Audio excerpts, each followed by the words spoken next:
Hi friends, biology with Anushka में आप सभी का स्वागत है। तो आज हम फिर से एक नई क्लास में हैं। हमने अपना जो जीव जंतु कैसे करते हैं वाला चैप्टर खत्म कर लिया है। तो आज हम एक न्यू चैप्टर स्टार्ट करेंगे जो कि चैप्टर 4 है, जिसका नाम है आनुवंशिकता एवं जैव विकास। तो आइए देखते हैं।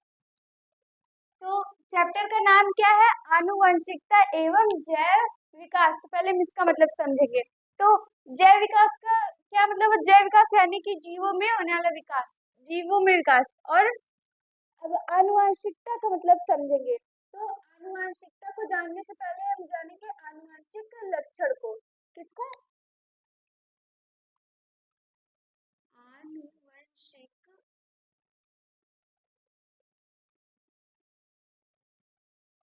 लक्षण, जिसे हम वंशागत लक्षण भी कहते हैं। वंशागत लक्षण,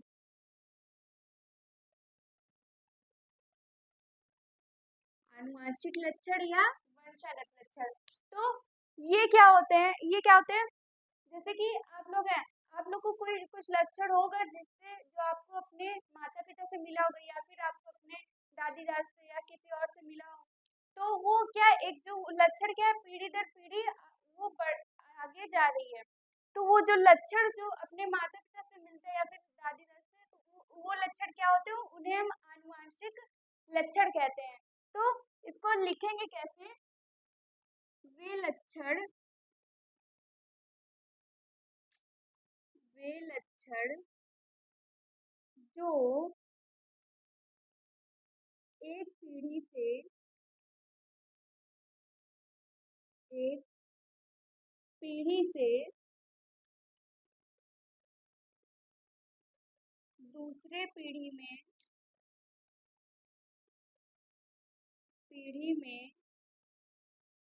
स्थानांतरित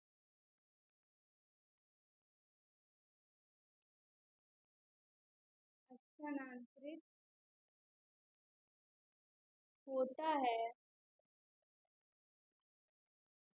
उसे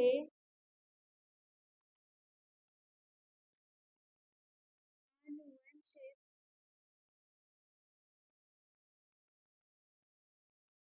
आनुवंशिक या वंशागत आनुवंशिक या वंशागत लक्षण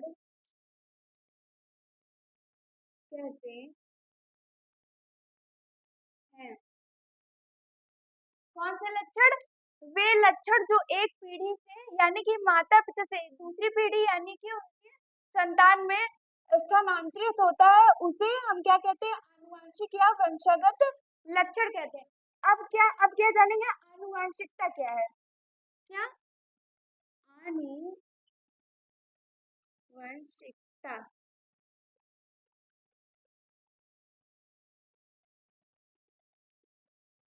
इसी को कहते हैं वंशागति।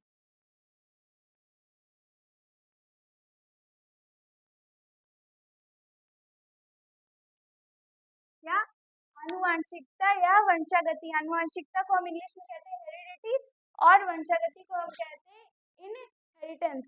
तो आनुवांशिकता या वंशागति क्या है? तो आनुवांशिकता का मतलब होता है जो आनुवांशिक लक्षण का एक पीढ़ी से दूसरे पीढ़ी में स्थानांतरित होने की प्रक्रिया जो है, उसे हम आनुवांशिकता कहते हैं। फिर समझिए, क्या जाना हमने? आनुवांशिक लक्षण क्या है? जो एक वो लक्षण जो एक पीढ़ी से दूसरे पीढ़ी में स्थानांतरित होती है, यानी कि वो लक्षण जो, उसे हम आनुवांशिक लक्षण कहते हैं। जो लक्षण हमें अपने मम्मी पापा से मिलता है उसे हम क्या कहते हैं? आनुवांशिक लक्षण। और आनुवांशिकता क्या है कि वो जो प्रक्रिया हो रही है उसे हम क्या कहते हैं? आनुवांशिकता। तो क्या लिखेंगे? आनुवांशिक लक्षण का आनुवंशिक लक्षण, लक्षण यानी कि गुण, आनुवांशिक लक्षण का एक पीढ़ी से दूसरे दूसरे पीढ़ी में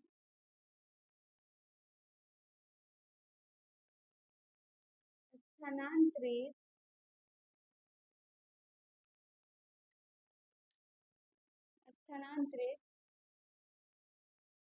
होने की क्या आनुवंशिक लक्षण का एक पीढ़ी से दूसरे पीढ़ी में स्थानांतरित होने की प्रक्रिया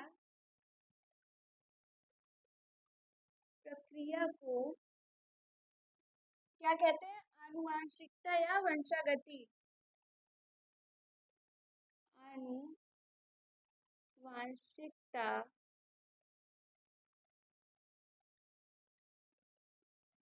या वंशागति कहते हैं। क्या आनुवंशिक लक्षण का एक पीढ़ी से दूसरे पीढ़ी में स्थानांतरित होने की प्रक्रिया को आनुवंशिकता या वंशागति कहते हैं। अब एक और शब्द आता है आनुवंशिकी। क्या? आनुवंशिकी।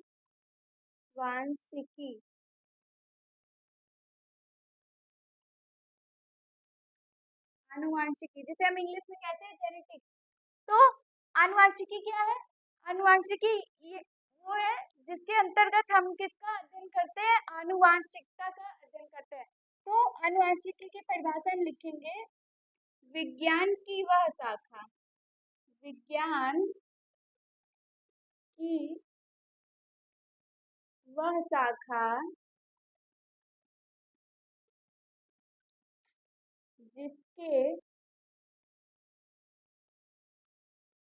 अंतर्गत, विज्ञान की वह शाखा जिसके अंतर्गत हम आनुवंशिकता का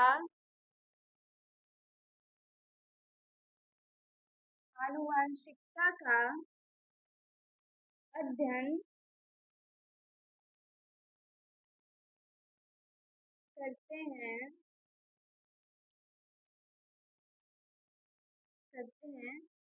क्या कहलाता है? आनुवंशिकी कहलाता है। आनुवंशिकी कहलाता है। आनुवंशिकी क्या है? विज्ञान की वह शाखा जिसके अंतर्गत हम किसका? आनुवंशिकता का अध्ययन करते हैं, आनुवंशिकी कहलाता है। तो ये तीनों शब्द क्या है? अलग अलग है। इनको हम फिर से समझेंगे।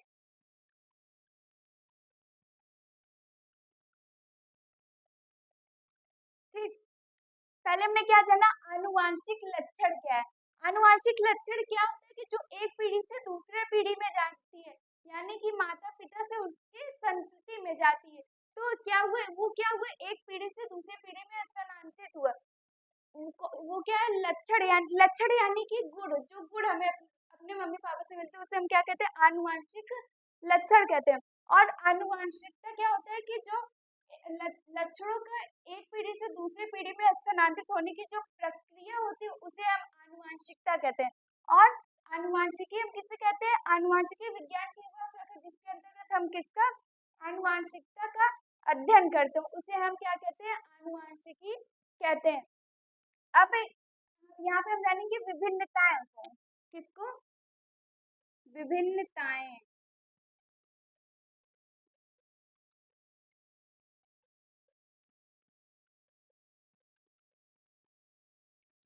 क्या जानेंगे? विभिन्नताएं। विभिन्नताएं क्या है कि जैसे हमने पिछले चैप्टर में क्या पढ़े थे? जीव जनन कैसे करते हैं, उस चैप्टर हमने क्या पढ़ा था? लैंगिक जनन, जिसके दौरान क्या आती है? विभिन्नताएं आती है। तो आखिर वो विभिन्नताएं है क्या? तो इसको हम कैसे परिभाषित करेंगे कि एक ही जाति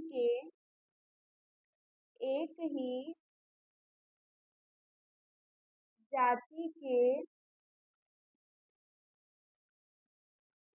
विभिन्न विभिन्न सदस्यों के मध्य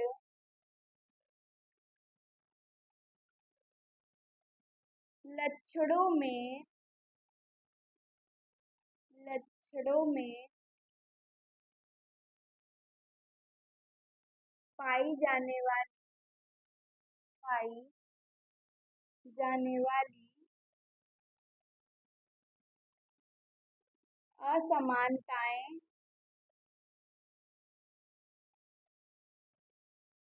असमानताएं या अंतर जिसके कारण जिसके कारण वे एक दूसरे से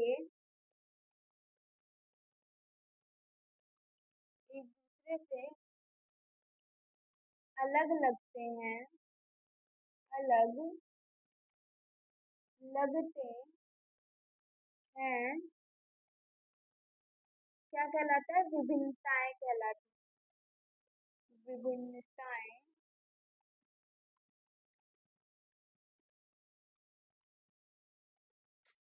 कहलाती है। क्या देखा हमने विभिन्नताएं की परिभाषा? एक ही जाति के विभिन्न सदस्य यानी विभिन्न सदस्यों के मध्य जो लक्षण होता है उसमें क्या पाई जाती है? असमानता, यानी कि सभी के गुण एक समान नहीं होते, सभी के गुण में क्या होता है? एक अंतर होता है, जिसके कारण वो क्या एक दूसरे से अलग लगते हैं, और इसी को हम क्या कहते हैं? विभिन्नताएं कहते हैं। तो ये हो गया। अब हम जानेंगे, अब हम यहाँ पे एक साइंटिस्ट आते हैं जिनका नाम है मेंडल। तो हम पहले उनको जान लेते हैं कि आखिर मेंडल कौन है।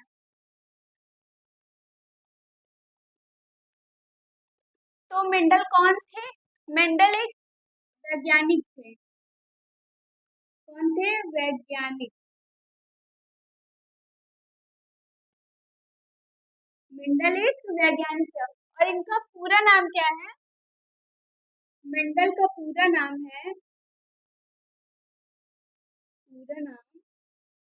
ग्रेगर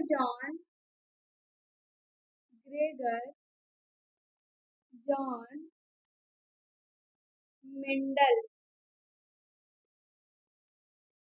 मेंडल का पूरा नाम क्या है? ग्रेगर जॉन मेंडल है। और मेंडल को क्या, ये क्या है? मेंडल क्या है? ये आनुवंशिकी के जनक है। क्या है? आनुवंशिकी के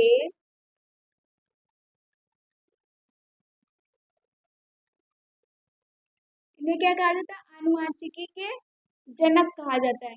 जनक यानी कि पिता, आनुवंशिकी के पिता। और इन्हें आनुवंशिकी के पिता क्यों कहा जाता है? क्योंकि इन्होंने क्या किया था? आनुवंशिकता का नियम दिया था। किसका? आनुवंशिकता का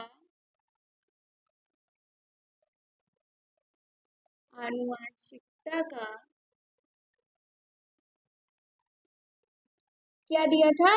नियम दिया था। इसीलिए इन्हें क्या कहा जाता है? आनुवंशिकी के जनक कहा जाता है। और इन्होंने क्या किया था? इन्होंने मटर के पौधे पर एक प्रयोग किया था। किस पर? मटर के पौधे पर क्या किया था? प्रयोग किया था, यानी कि एक्सपेरिमेंट किया था। जब इन्होंने मटर के पौधे पर क्या किया था? प्रयोग किया था, तो इन्हें क्या प्राप्त हुआ था? 7 विपर्यासी लक्षण। क्या प्राप्त हुआ था? 7 विपर्यासी लक्षण। विपर्यासी लक्षण यानी कि विपरीत लक्षण। विपरीत लक्षण। विपरीत लक्षण के यानी विपरीत लक्षण का मतलब होता है कि यानी कोई लक्षण है तो उसके उल्टा यानी कि उसके विपरीत भी एक और लक्षण उन्हें प्राप्त हुआ था। किसमें प्रयोग किया था इन्होंने? मटर के पौधे पर, जिसमें क्या इन्हें 7 विपर्यासी लक्षण मिला था। यहाँ पे हम मटर का वैज्ञानिक नाम जान लेते हैं। तो मटर का वैज्ञानिक नाम क्या है? मटर का वैज्ञानिक नाम क्या है? पाइजम सटाइवम। पाइजम सटाइवम ये क्या है? मटर का वैज्ञानिक नाम है।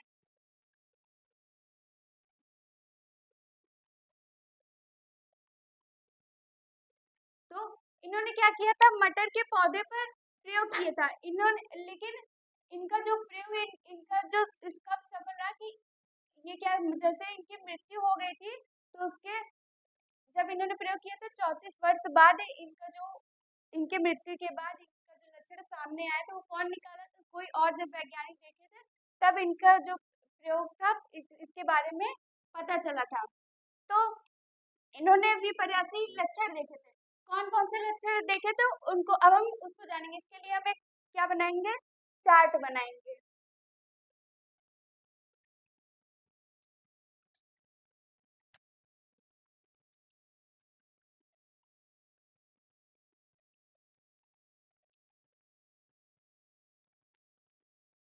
तो यहाँ पे एक साइड हम लिख लेंगे लक्षण,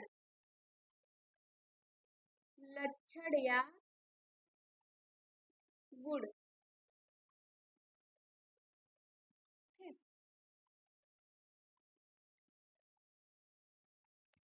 और इधर लिखेंगे प्रभावी।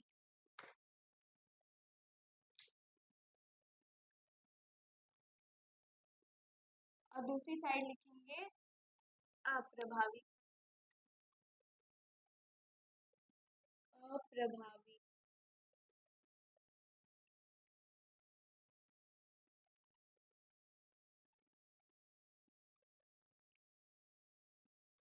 हमने क्या लिखा? लक्षण यानी कि गुण। और एक साइड लिखा प्रभावी और एक साइड लिखा है क्या? अप्रभावी।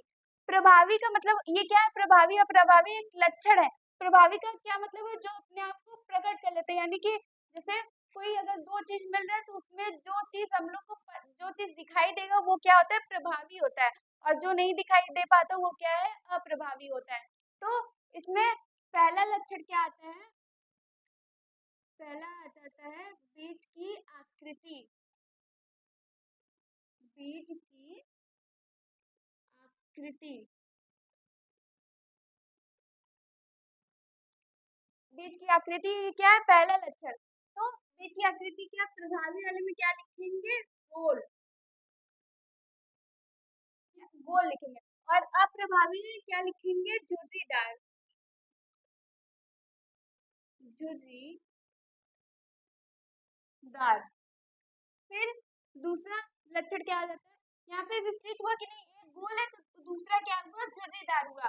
फिर दूसरा लक्षण आ जाता है बीज का रंग कैसा था? बीज का रंग। तो बीज के रंग में प्रभावी वाला क्या था? प्रभावी था पीला और अप्रभावी हरा था। फिर तीसरा लक्षण आ जाता है फली की आकृति। फली की आकृति। फली की आकृति क्या थी? तो एक फूली हुई थी। फूली हुई फली यानी कि जो मटर होता है, वो जो मटर होता है उसको हम क्या बोलते हैं? फली। तो एक फूली हुई थी और एक क्या थी? उसके विपरीत क्या थी? पिचकी हुई। और फिर चौथा क्या आ जाता है? चौथा आ जाता है, चौथा गुण है फली का रंग। फली का रंग। तो प्रभावी रंग कौन सा है? प्रभावी हो जाता है हरा और अप्रभावी पीला रंग। पांचवा क्या है? पांचवा लक्षण आ जाता है हमारा पुष्प का रंग। पुष्प का रंग। तो प्रभावी रंग कौन सा था? बैगनी। बैगनी। और अप्रभावी सफेद रंग।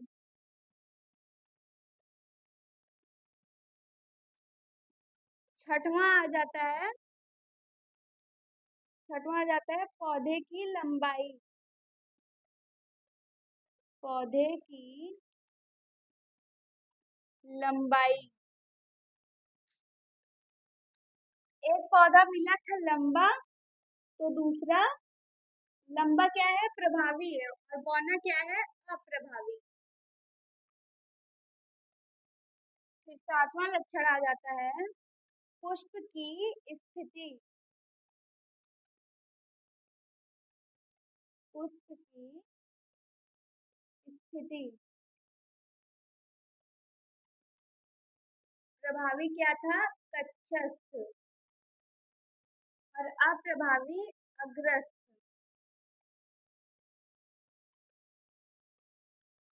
तो ये 7 लक्षण इन मटर के पौधे में कौन देखा था, मिंडल ने देखा था। कौन कौन से लक्षण है, बीज की आकृति। प्रभावी लक्षण क्या है, गोल, यानी कि जो दिखाई देती, और अप्रभावी जो नहीं दिखाई देती, यानी कि जो उसमें दब जाती। तो प्रभावी क्या था, गोल, अप्रभावी झुर्रीदार। दूसरा क्या है, बीज का रंग। बीज का रंग प्रभावी पीला, और अप्रभावी क्या था, हरा। तीसरा आ जाता है फली की आकृति। फली की आकृति जो मटर की फली होती वो, तो एक कैसी थी, एक फूली हुई, तो दूसरी उन्होंने क्या पाया था, पिचकी हुई पाया था। चौथा, फली का रंग, एक हरा था तो दूसरा क्या था, पीला था। पांचवा आ जाता है पुष्प का रंग, एक बैंगनी तो दूसरा सफेद। छठवां पौधे की लंबाई, ये पौधा लंबा था तो ये पौधा बौना था। फिर सत्वा क्या आ जाता है, पुष्प की स्थिति, एक कक्षस्थ पुष्प की स्थिति, दूसरा अग्रस्त। तो इनो मेंडल ने ये सात विपरीत लक्षण किसमें पाए थे, मटर के पौधे में पाए थे। तो आज की क्लास को हम यही से खत्म करेंगे।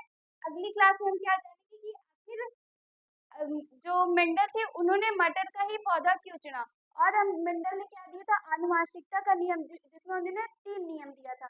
तो उसके आगे हम वो भी जानेंगे, लेकिन उससे पहले उसमें कुछ शब्द आते हैं जो उन्हें हम कल पढ़ेंगे, और जानेंगे कि मटर का ही पौधा क्यों चुना। तो मिलते हैं अगली क्लास में, तब तक के लिए बाय बाय।